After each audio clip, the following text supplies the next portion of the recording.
院30樓今日3號室，上到嚟睇呢一個咧，就係401尺嘅兩房單位。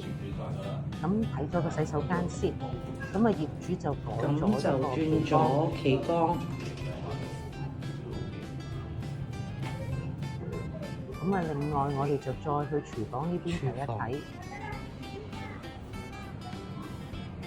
咁呢個方向咧就係西南方向。廚房呢邊咧就再出翻個客廳嗰度睇啦。咁啊，實用面積就401尺。兩房設計，咁啊先入。咁我就再幫你影埋個房先。呢啲到時你要，如果真係買又要行㗎啦。咁呢邊個方向咧就會直接睇到呢個西南位嘅。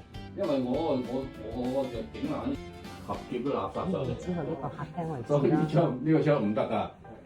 嗱，你送花唔擺得落去啦，你有一格高咗啊嘛，你就呢個就細房。如果你真係咁兩間房就由個廳去做分間隔嘅。西南位咯。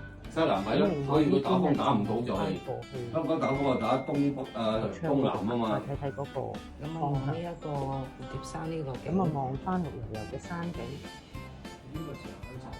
可以拆，呢個全攞去拆，呢個係磚牆嚟嘅，呢個磚牆，但呢個就風力牆唔走得，風都。